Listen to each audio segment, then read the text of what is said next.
கிறிஸ்து இயேசுவுக்குள் அழைக்கப்பட்ட எல்லோருக்கும் ஸ்தோத்திரம். இன்றைய தேவ வசனமாகிய கொலோசியர் 1 அதிகாரம் வசனங்கள் 19-20. சகல பரிபூரணமும் அவருக்குள்ளே வாசமாயிருக்கவும், அவர் சிலுவையிலே சிந்தின இரத்தத்தினாலே சமாதானத்தை உண்டாக்கி, பூலோகத்தில் உள்ளவைகள் பரலோகத்தில் உள்ளவைகள் யாவையும் அவர் மூலமாய் தமக்கு ஒப்புரவாக்கி கொள்ளவும் அவருக்கு பிரியமாயிற்று. அதையே நம்ம இங்கிலீஷ்ல பார்த்துருவோம். Colossians chapter 1 verses 19 and 20. For it, the Father, that all the divine fullness, the sum total of divine perfection, powers and attributes should dwell in him permanently.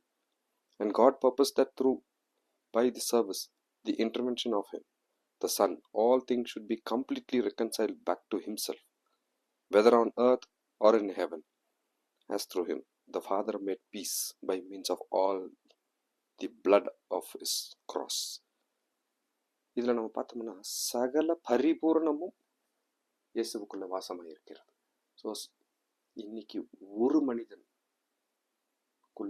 இந்த உலகத்துல அனைத்துமே அதுக்குள்ள அடங்கும்படியாக எல்லாத்தையுமே இயேசுக்குள்ள கொண்டு போய் ஃபுல்லா வைக்கிறதுக்கு அவர் மனம் ஒப்புரவாயிற்று. ஏன்னா இயேசு இந்த உலகத்துல மாம்சமாக வந்தார். அவர் கூடிய இருந்தாலும் மாம்சமாக இந்த உலகத்தில் வந்து வாழ்ந்து எல்லாவற்றிலும் வெற்றி கொண்டு சிலுவையில வெற்றி சிறந்த எல்லாமே பண்ணதனால என்ன பண்ணாரு? இயேசு என்ற நாமத்தினால இயேசு நாமத்துக்குள்ளே எல்லாத்தையும் சகலத்தையும் அடக்கி கொடுத்து விட்டார். எல்லாமே பரிபூரணம். அதான் பாருங்க என்ன போட்டிருக்காரு, வானத்திலாவது பூமியிலாவது அனைத்தையும் எல்லாத்தையும் ஒழுங்குபடுத்திட்டார். இனி உலகத்துல யாருமே வந்து இதுதான் கரெக்ட் இதுதான் தப்புன்னு சொல்லி ஒரு மனிதனும் வந்து இனி எதுவும் பண்ண முடியாது. எல்லாமே அவருடைய நாமத்துக்குள்ளே கம்ப்ளீட்டா அடக்கிட்டார். சகல பரிபூரணம் அவருக்குள்ளே வாசமா இருக்கு. ஸோ இன்னைக்கு அவருக்குள்ளே எல்லா பரிபூரணமும் சமாதானமும் சந்தோஷமும் விடுதலையும் எல்லாமே அவருக்குள்ளே இருக்கிறவர் அவருக்குள்ளே வாசமா இருக்கிறது. அவர் நமக்குள்ளே பரிசுத்த ஆவியின் வழியாக நமக்குள்ளே வாசமா இருக்கிறார். இந்த ரெண்டு வசனத்தையும் உள்ள வைப்போம். கொரிந்தியர்ல நினைச்சிருக்கிற நாமளே அவரை தாங்கும் ஆலயம் அப்படின்னு சொல்லி போட்டிருக்காரு. We are the temple of Christ. அப்போ who is Christ? அவருக்குள்ள என்ன இருக்குது? அவருக்குள்ள எல்லாம் all fullness dwell in Jesus. சகல பரிபூரணமும் அவருக்குள்ள வாசமா இருக்கு. அப்ப இந்த ரெண்டு வசனத்தை இணைத்து நம்ம தியானித்து பார்ப்போம். The fullness of Jesus Christ is residing in us. We are the temple of Christ. So நம்ம தான் வந்து தேவனை தாங்கக்கூடிய ஆலயம். பரிசுத்த ஆவி நமக்குள்ள குடியிருக்கும் போது இந்த பரிபூரணத்தையும் அவருக்குள்ள வைத்த பரிபூரணம் நமக்குள்ள வாழ்ந்துட்டு இருக்கு. ஸோ இன்னைக்கு நம்ம இந்த உலகத்துல எதுலையுமே கவலைப்பட வேண்டிய அவசியம் இல்லை, பயப்பட வேண்டிய அவசியம் இல்லை, நோய்க்கு பயப்பட வேண்டிய அவசியம் இல்லை. நம்மளை வந்து யாராவது டெம்ப்ட் பண்ணி நம்மளை யாராவது வந்து சாத்தானுடைய செயல்கள் சாத்தானுடைய சிந்தனைகள் எதுவுமே பண்ணாது, நம்மளை ஆளுகை செய்யவே செய்யாது. அதுக்கு காரணம் நம்மளுக்குள்ள இருக்கிறவர் பெரியவர். அந்த பெரியவருக்குள்ளன்னா பரிபூரணம் எல்லாமே இருக்கு. It please the father.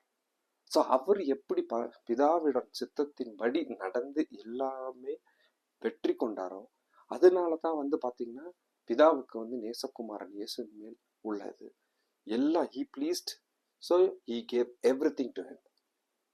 அதனால தான் நம்ம ஜெபிக்கும் போது இயேசு கிறிஸ்து வழியாக ஜெபிக்கிறோம் என்று சொல்றோம். அப்பா பிதாவே என்று நம்மளுக்கு அழைக்கிறதுக்கு சுதந்திரம் கொடுத்திருந்தாலும், அப்பா பிதாவே என்று அழைக்கக்கூடிய அந்த ரிலேஷன்ஷிப்பை நம்மளுக்கு இயேசு பண்ணி கொடுத்திருந்தாலும், ஆனா டைரக்டா பிதாவுக்கிட்ட நம்ம போறதுக்கு சேனல் யாருன்னா இயேசு மட்டும்தான். அந்த நாமத்தை யூஸ் பண்ணா மட்டும்தான் நம்மளால போக முடியும். அந்த வல்லமையுள்ள நாமத்தை நம்ம தரித்து கொண்டிருக்கிறோம். இந்த உலகத்தை யாரை பத்தி நம்ம கவலைப்பட வேண்டிய அவசியமே கிடையாது. இந்த மாதிரி ஒவ்வொரு தேவனுடைய வசனங்களையும் நம்ம தியானிக்கும் போது நம்மளுக்குள்ள எவ்வளவு பவர் இருக்குன்னு பார்க்கணும். ஒவ்வொரு மனிதனும் வந்து அவனுக்குள்ளே இன்னைக்கு காலையில் எழுந்த உடனே இந்த ஒரு வசனம் நம்ம கண்ணுக்கு முன்னாடி வந்து அப்படியே பேசும்போது யோசிச்சு பாருங்க எப்படி இருக்கும். எல்லா வல்லமையும் உனக்குள்ளே நான் விதைத்திருக்கிறேன், நீ எதுக்கும் பயப்படாதே. இது பிதா சித்தம். தம் மகனுக்கு எல்லா பரிமுறையும் கொடுக்கணும்.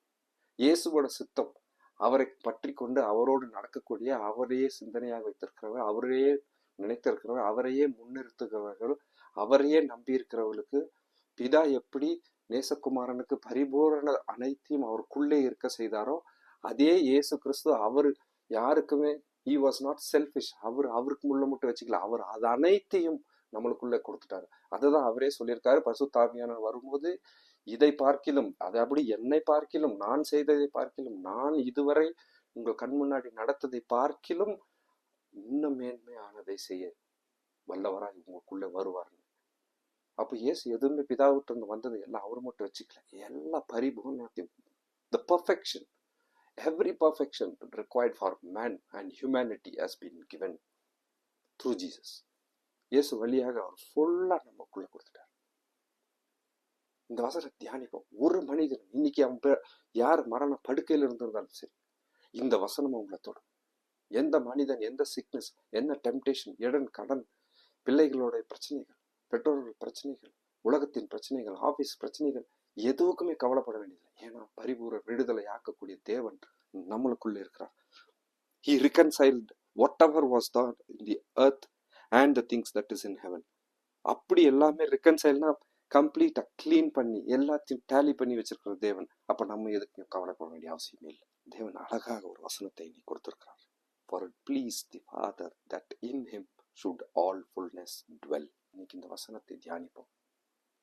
ஒவ்வொருவரும் எனக்கு எந்த குறையும் இல்லை, இன்னைக்கு ஐ எம் பர்ஃபெக்ட், எனக்கு எல்லா விடுதலையும் இன்னைக்கு கிடைச்சிருச்சு.